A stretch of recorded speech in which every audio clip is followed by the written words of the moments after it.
Alright, let's talk about Vinland Saga Season 2, man. Being an anime only, didn't really know whether this season would live up to the hype, and I heard that a lot of people didn't really like the direction the story went in, but at the same time, I love Season 1, and it wasn't just because of the gore, the violence, the battles, the animation, all that kind of stuff, but the storytelling, the character development, the themes. And the best way I could describe how I feel about Season 2 is that this is the true story of Vinland. This is what the author set out to do. This is what he really wanted to convey through his narrative. And it's made Vinland Saga one of my favorite anime of all time. So I recently watched a video by Giguk where he interviewed the author of Vinland Saga, Makoto Yukimura sensei. So definitely gonna leave that video in the description. I pulled a lot from that. It came out like the halfway point of Season 2, but it was interesting just seeing what the author intended to do with this season's content, how it actually played out, how he felt about the anime, and just getting a little bit more insight into his purpose and messaging and intentions behind writing a story like this. Ultimately, the author wanted to write an anti-violence story, but at the same time he needed to show how gruesome violence can get. It's a big reason why violence was glorified and sort of the main focal point of Season 1. But to completely flip that on its head in Season 2 was something I was not expecting, but at the same time it made all the sense in the world. Show people that this is part of the human condition and a cycle that humanity has yet to break out of was something I think was brave, and something he kind of alludes to in his interview, where the longer the Vinland Saga went on, the more he actually saw his fans responding positively, which in turn gave him the confidence to write the story the way he wanted to. One small thing from the interview as well that I kind of was interested in was his purpose in choosing the setting of Vinland Saga. What better way to glorify violence than to do it through one of the most violent groups of people in history, the Vikings? But it wasn't that simple. He talks about how much research he had to do in order to be somewhat historically accurate when writing the story, and that's ever more apparent in this season with multiple references to Norse mythology, Helheim, but we'll talk a little bit about that later.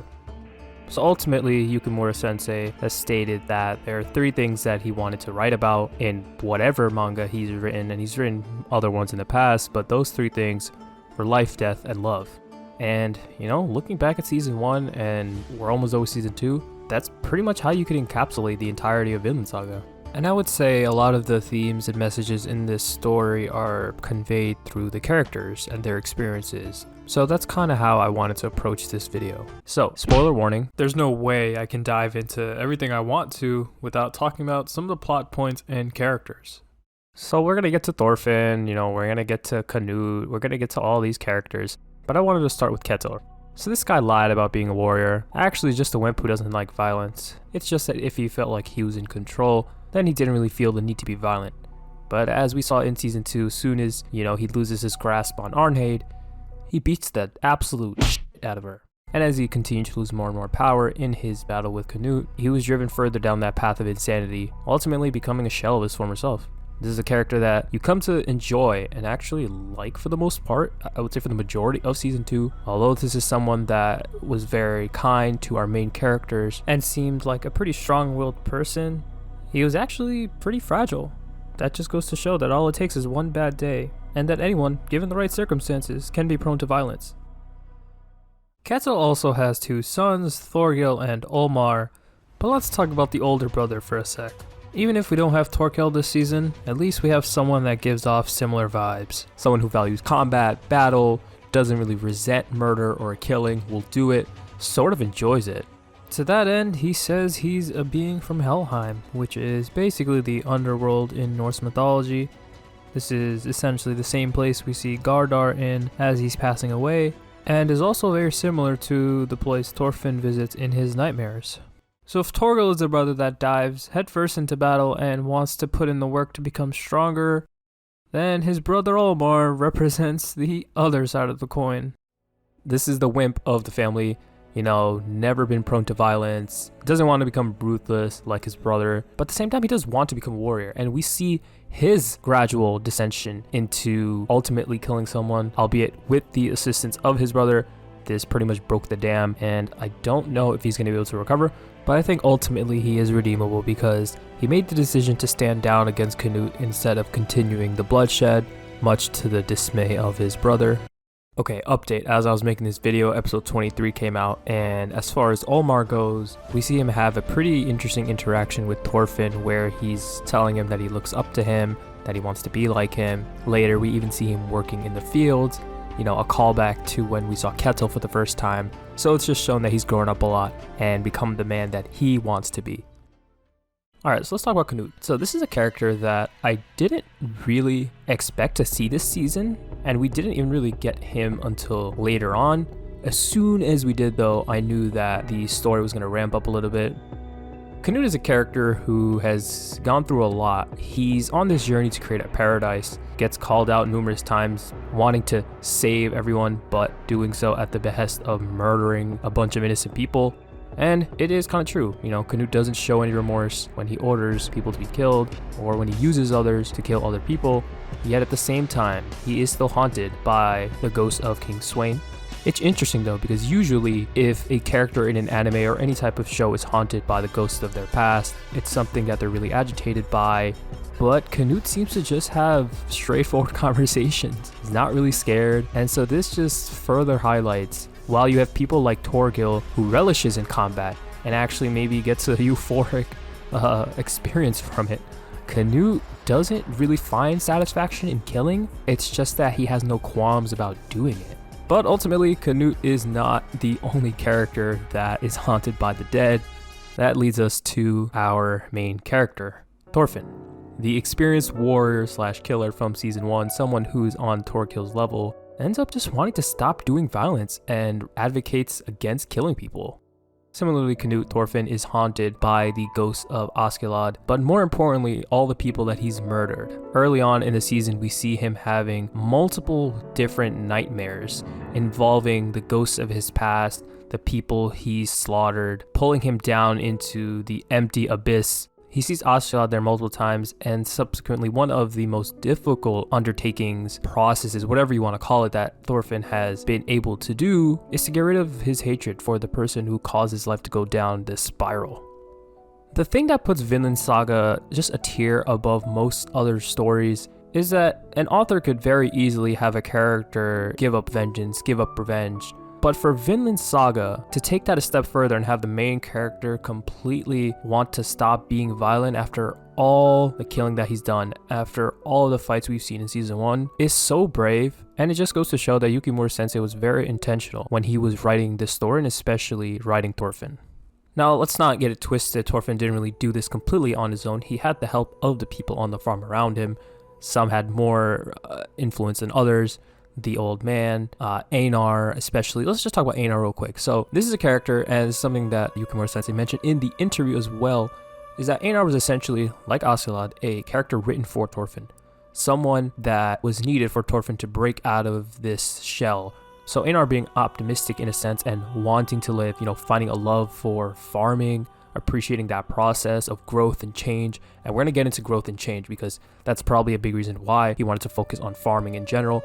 But that served as sort of a moral compass in a sense, or a guiding light for Thorfinn to eventually, you know, become who he is by the end. And now when Thorfinn goes into battle, he's not just on a suicide mission anymore as he was for a very long time. He wants to preserve his own life. He finds meaning in living. He has more faith and confidence in humanity, in his own potential as someone more than just a killing machine.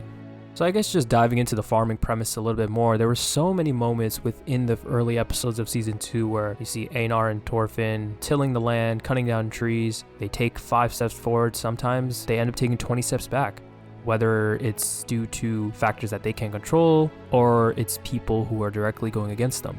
They don't stop, and time passes by in this season for sure. Months pass, obviously seasons go by as we clearly see the physical appearances of our characters change. But this idea of change, the idea of the cycle of life and death, all of that is pretty much encapsulated in farming, in taking care and nurturing the growth of, plant life vegetation.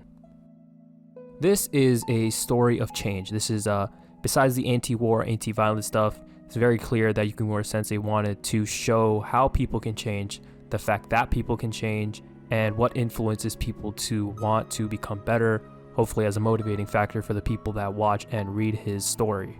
If someone like Thorfinn, who became violent and was warped from a very early age, can change, then anyone can change and grow out of the things in their lives that are holding them back from being fulfilled versions of their best selves.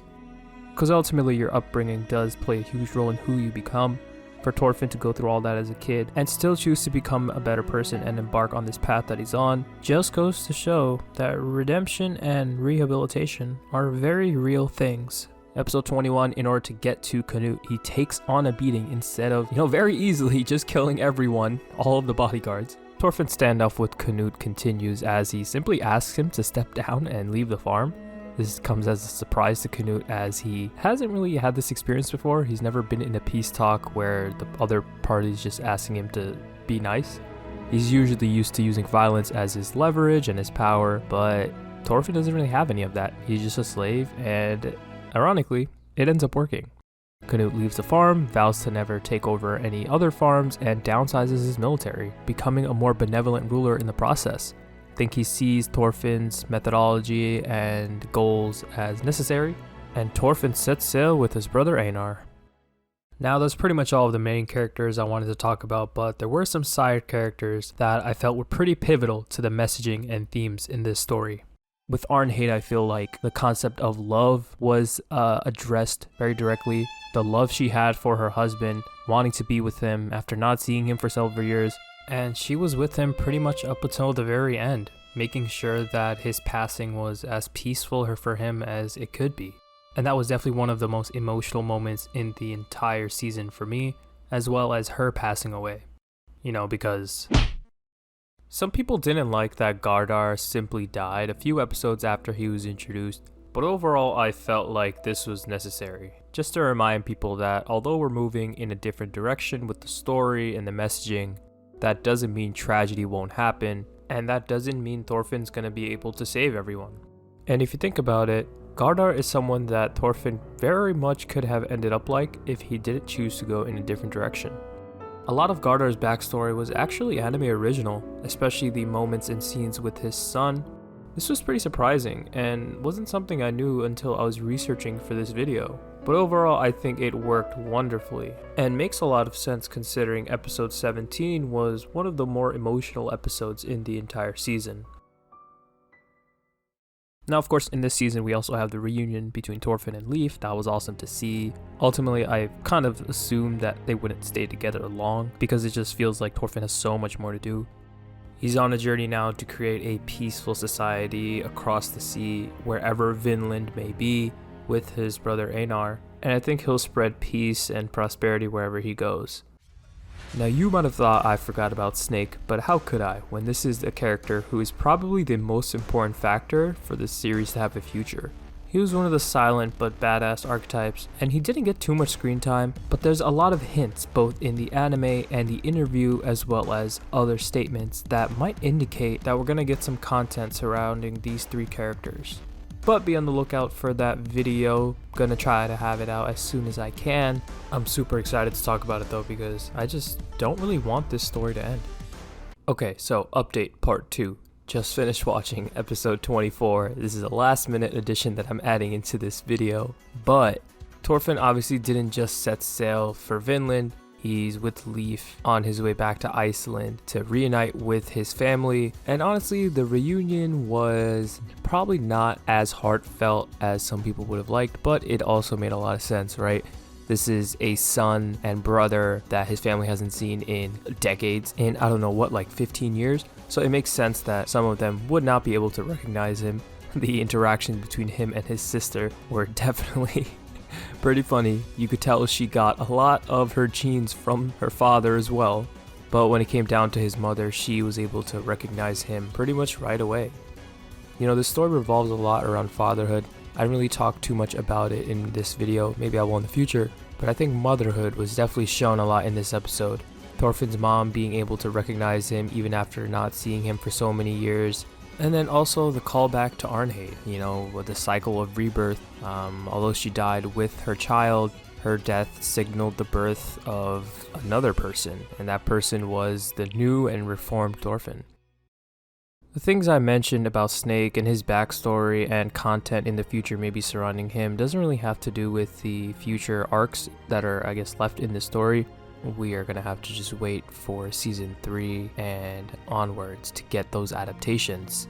Wherever we head to next though, it's going to be with Thorfinn sporting this new look he's got, returning to a younger looking version of himself with the new scars on his body and his face, but nonetheless a changed man.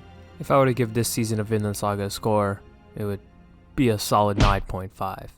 So let me know what you guys thought about Vinland Saga Season 2. I know this video's taken a long time to come out, but I really did want to finalize my thoughts on the series, but at the same time, I really couldn't wait any longer. Thanks for watching as always, be sure to leave a like. Again, interview with the author is in the description, definitely check it out. A lot of great insights there. Thank you, I love you.